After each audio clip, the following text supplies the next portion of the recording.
ప్రభువును మహాగణుడు మహాప్రియుడు తన ప్రియకుమారుడు మన రక్షకుడైన యేసు ప్రభు నామంలో అందరికి వందనములు తెలియజేస్తున్నాను. అందరు క్షేమంగా ఉన్నారా? మరి ఒక్క రోజులోకి వచ్చి ఉన్నాం. మనం దేవుడు మనకి ఈ అవకాశాన్ని ఇచ్చి మరి ఒక్క రోజులోకి వచ్చి ఆయన స్తుతించుకొని ఆయన ధ్యానించుకొని ఆయనకు కృతజ్ఞతాస్తుతులు చెల్లించుకునే భాగ్యము మనకిచ్చినందుకు ఆయనకే వందనములు స్తోత్రములు. మరి మీరంతా కూడా ఏవేకుజామున లేచారా? ప్రార్థన చేసుకున్నారా? మరి ప్రభువుని రక్షకుడుగా అంగీకరిస్తున్నారా లేదా? ఇదిగో ప్రభా, నేను రక్షకుడుగా అంగీకరిస్తున్నామయ్యా. ఈ లోకంలో జీవించాలంటే మాకు కొన్ని మేలులు కావాలి తండ్రి. వివాహ విషయం కావచ్చు, ఇంటి విషయం కావచ్చు, ఉద్యోగ విషయం కావచ్చు, మరి ఆర్థిక సమస్యలు కావచ్చు, బిడ్డలు కావచ్చు, ఏదైనా తండ్రి మాకు సహాయం చేయగలవు దేవుడవు నీవేనయ్యా. ఈ రోజున మాకు ఇచ్చినందుకు నీకే కృతజ్ఞతలని చెల్లించారా లేదా?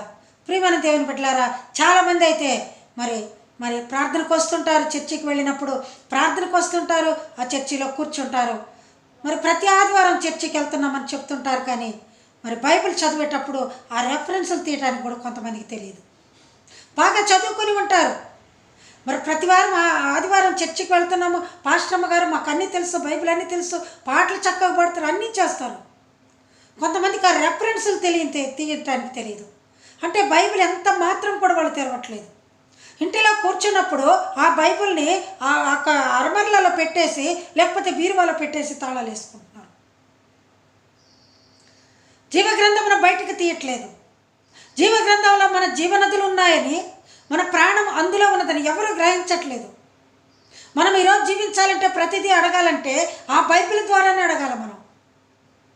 మనం ప్రత్యేకంగా ఎప్పుడు ప్రత్యక్షంగా దేవుని చూడలేదు. బైబిల్ ద్వారానే, ఆయన ఇచ్చిన జీవగ్రంథం ద్వారానే, ఆయన ఇచ్చిన ధర్మశాస్త్రం ద్వారానే మనం తెలుసుకుంటున్నాం అన్నీ కూడా. అదే మనకు విధి. కానీ చాలామంది బైబిల్ కూడా తీర్పులేరాలా. చూడండి ఎంత ఇదో. మరి దేవుని ఎరగకుండా, బైబిల్ తీయకుండా, బైబిల్ చదవకుండా ఏం చేస్తున్నారు ఇంతకాలం? ఒకవేళ ఈ మాటలు వింటుంటే మీరు ఎవరైనా మరి బైబిల్ చదవని వాళ్ళు ఉంటే ప్రతిరోజు ఒక అధ్యాయం చదువుకోండి, లేకపోతే సగం అధ్యాయమైనా చదవండి. ఏ రెఫరెన్స్ ఎక్కడుందో, పాత నిబంధన గ్రంథంలో ఎన్ని పుస్తకాలు ఉన్నాయో, ఓల్డ్ టెక్స్ట్మెంట్లో ఎన్ని పుస్తకాలు ఉన్నాయో, న్యూ టెక్స్ట్మెంట్లో ఎన్ని బుక్స్ ఉన్నాయో చూసుకోండి, చదవండి. ఆలయంలోకి వెళ్ళినప్పుడు మరి సేవకులు వాక్యం చెప్తున్నప్పుడు ఆ రెఫరెన్స్లు తీసి త్వరగా చదువుటకు మీరు అలవాటు పడి ఉండండి. అలా ఉండాలంటే ఇంట్లో కూడా బైబిల్ చదువుతూ ఉండాలి. గత కాలం అంతా కాపాడిన దేవునికి ఏమాత్రం కృతజ్ఞత చెల్లిస్తున్నాను. ప్రభువును రక్షకుడు మరి ఇంతవరకు మమ్మల్ని కాపాడినందుకు ఆయనకే కృతజ్ఞతాస్తుతులు చెల్లించుకుంటూ ఈరోజు వాక్య భాగంలోకి వచ్చేద్దాము. రండి, అందరు కూడా మీకు వీలైతే బైబిల్ తీయండి, బైబిల్ తీసి కూర్చోండి. నేను చెప్తున్న 2 మాటలు కూడా మీరు బైబిల్లో చూసి అనుసరించండి. దేవుని కృపలు మీకు మెండుగా ఉంటాయి. మరి ఈరోజు వాక్య భాగంలోకి వెళ్ళే ముందు దేవుని స్తుతించుకొని ఆరాధించుకొని తర్వాత వాక్య భాగంలోకి వెళ్ళిపోదాం. రండి, అందరూ ఏకీభవించండి. ఎన్నెన్నో అవమానాలెదురైనను నీ ప్రేమ నన్ను విడిచిపోలేదయా. ఇక్కట్లతో నేను కృంగినను, నీ చేయి నన్ను తాకి లేపేవయా. నిజమైన నీ ప్రేమ నిష్కలంకము, నీవిచ్చు హస్తము నిండు ధైర్యము. నిజమైన నీ ప్రేమ నిష్కలంకము, నీవిచ్చు హస్తము నిండు ధైర్యము. వందనం యేసయ్యా, ఘనుడవు నీవయ్యా. వందనం యేసయ్యా, ఘనుడవు నీవయ్యా. గతకాలమంతా నీ నీడలోన దాచావు దేవా, వందనం. కృప చూపినావు, కాపాడినావు, ఎలా తీర్చగలను నీ రుణం. పాడనా నీ కీర్తన, పొగడన వేనోళ్ళన. వందనం యేసయ్యా, ఘనుడవు నీవయ్యా. వందనం యేసయ్యా, గనుడవు నీవయ్యా. అవును తండ్రి, గతకాలం అంతా కాపాడిన ఘనుడవు నీవేనయ్యా. ఈరోజు వాక్య భాగంలోకి వెళ్తుండగా తండ్రి మమ్మల్ని నీవు ఆశీర్వదించిన ఆయన, మాతో మీరు ఏమి చెప్పిస్తున్నారు తండ్రి, ఏం మాట్లాడుతున్నారు, నీ స్వరం ఏ విధంగా బయలుపరుస్తున్నారో తండ్రి, ఈ దినమున ఒక దివ్య వాక్కుని మేము వింటకు నీ కృప మాకు దయచేయమని వింటున్న బిడ్డలందరినీ ఆశీర్వదించి దీవించి బలపరచమని యేసయ్య పరిశుద్ధ నామములో అడిగి వేడుకుంటున్నాం తండ్రి, ఆమేన్. రండి ఈరోజు వాక్య భాగంలోకి వెళ్ళిపోదాము. కీర్తనల గ్రంథము 118వ కీర్తన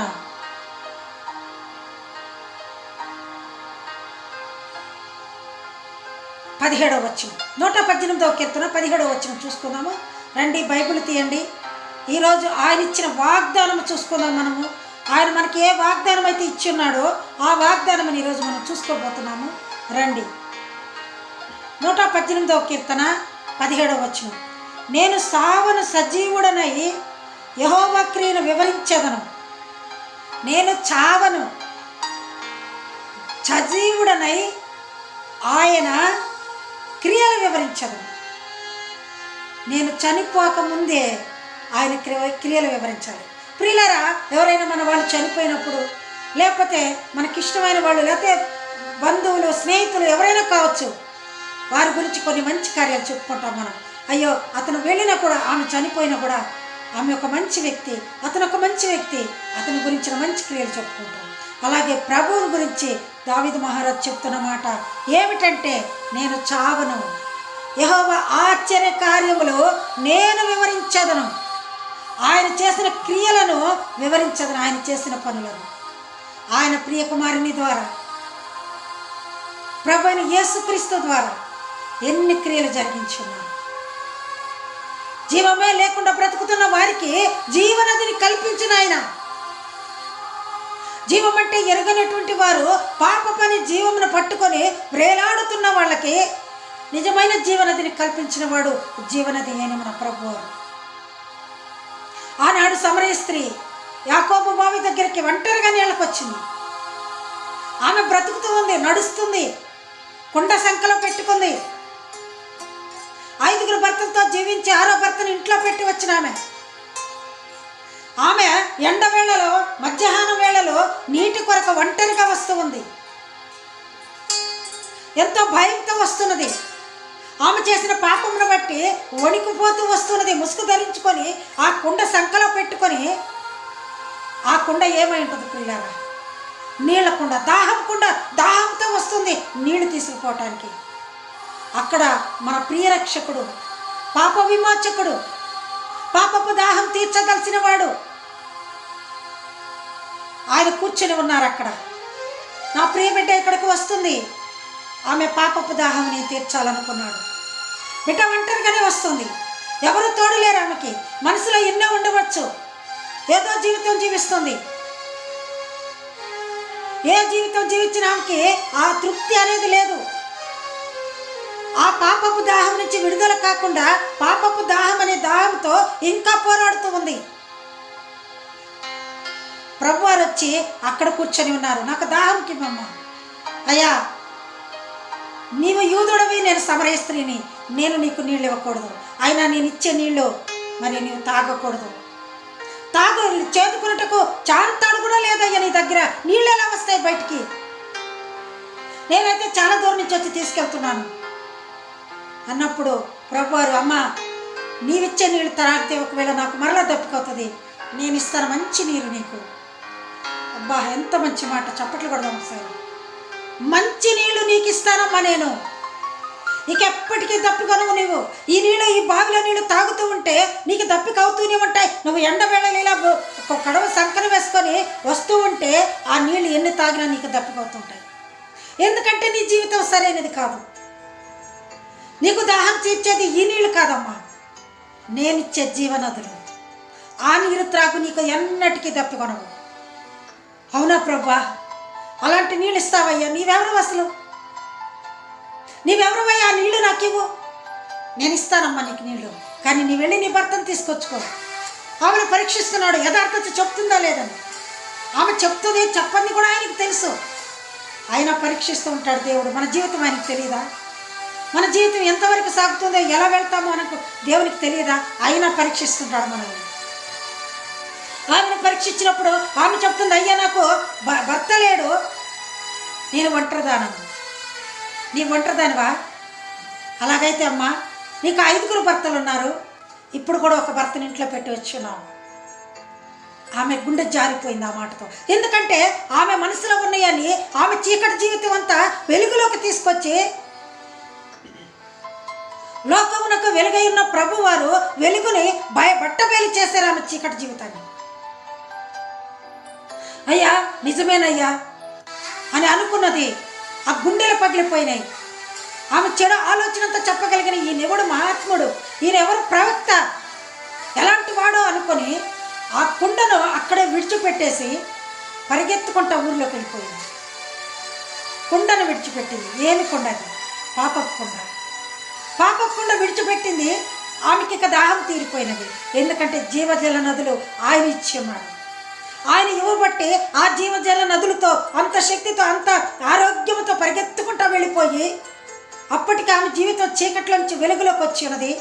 ఊరిలో అందరికి పోయి చెప్పి ఉన్నది, నేను చేసిన పాపములన్నీ చెప్పిన వాడు వచ్చి ఉన్నాడు, ఆయన మెస్సియ కాడా, రండి చూద్దురు. చూసారా ప్రియులారా, ఎంతోమంది ప్రవక్తలు, భక్తులు, ఎంతోమంది నీతిమంతులు, ఎంతోమంది జీవిస్తుంటే వారందరికి కనపడలేదు ప్రభు.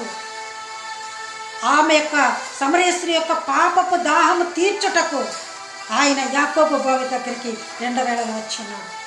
ఆ పాపపు కుండను విడిచిపెట్టింది. ఆ పాపపు కుండమని ఆ దాహమని కుండని అక్కడ విడిచిపెట్టింది. ఆ నీళ్ళు ఎంత తాగినా దప్పికి తీరవు. ఇప్పుడు జీవజల నదులు తీసుకొని ఊరిలోకి వచ్చి ప్రకటించింది, ప్రభువు నేను చూశానని. ఇదే ఆయన చేసిన క్రియలు, ఇదే ఆయన చేసిన ఆశ్చర్య కార్యము. దావీదు మహారాజు చెప్తున్న మాట, నేను సావను సజీవుడనై, చావను నేను, చచ్చిపోయినను సజీవుడనై ఆయన క్రియలు వివరించదను. అంతే ఆయన తన ప్రియ కుమారుని చేత ఎన్ని ఆశ్చర్యక్రియలు చేయించాడు. ఒంటరి వేళ వచ్చిన ఆ స్త్రీని ఎలా దాహం తీర్చాడు. నీళ్లు ఎన్నైనా తాగొచ్చు మనం, మన శరీరానికి దాహం తీరుతుంది. ఆత్మకు దాహం తీర్చవలసిన వాడు ప్రభువైన యేసుక్రీస్తు వారు మాత్రమే. ఆయన ఆ శిలువలో రక్తము చిందించి మన కోసం ఆయన దాహం కొని ఆయన చెరక పుచ్చుకొని మనకి జీవజల నదులు ఇచ్చాడు. జీవజల నదులు మనకిచ్చి ఆ జీవజల నదితో, ఆ జీవనదితో మనం జీవించమని చెప్పి ఉన్నాడు. అలాంటి ప్రియులు మీరు బైబిల్ తీయకుండా, చదవకుండా, వాక్యం తెలుసుకోకుండా మరి చర్చికి వచ్చినప్పుడు రెఫరెన్సులు చెప్తున్నప్పుడు నేను సరిగా తీయలేకపోతున్నాను. నేను మిమ్మల్ని కించపరచట్లేదు, కానీ మీరు చదవమని చెప్తున్నాను. బైబిల్ని ఎంత చదివినా ఇంకా మనకు మంచిదే కదా, మన కుటుంబానికి దీవెనే కదా.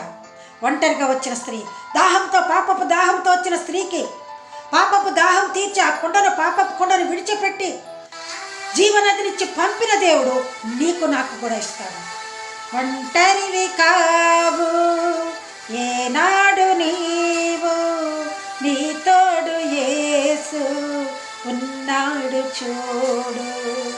ఒంటరివి కావు ఏనాడు నీవు, నీ తోడు యేసు ఉన్నాడు చూడు. ఆలకించవా, ఆలోచించవా, ఆనందించవా, ఆలకించవా, ఆలోచించవా, ఆనందించవా. ఒంటరివి కావు ఏనాడు నీవు, నీ తోడు యేసు ఉన్నాడు చూడు. నిజము తండ్రి, నీవు మాతో ఉన్నవయ్యా. మేము ఎప్పటికీ ఒంటరము కామయ్యా. మేము చచ్చిపోయినను సజీవులమై నీ క్రియలు వివరించాలయ్యా. మేము ఆ విధంగా మమ్మల్ని ఏర్పరచమని, సమరయ స్త్రీ దాహం తీర్చిన తండ్రి, మా దాహం కూడా తీర్చమని తండ్రి. పాపపు దాహం తీర్చి జీవనది యొక్కని మాకు అనుగ్రహించమని తండ్రి. ఈ వాక్యం వింటున్న ప్రతి బిడ్డను ఆశీర్వదించమని, నీ కృపతో నింపమని యేసయ్య పరిశుద్ధ దివ్యనామమున అడిగి వేడుకుంటున్నాం తండ్రి. ఆమేన్. ప్రియమైన దేవుని బిడ్డలారా, మీరందరూ కూడా ప్రతిరోజు వాక్యం చూస్తూ మన ఛానల్ని ఆదరిస్తున్నారు, అనుసరిస్తున్నారు, దేవుని కృపలు పొందుతున్నారు. అట్టి బిడ్డలందరినీ కూడా దేవుడు దీవించి ఆశీర్వదించును గాక. థ్యాంక్ యూ అన్నాడు.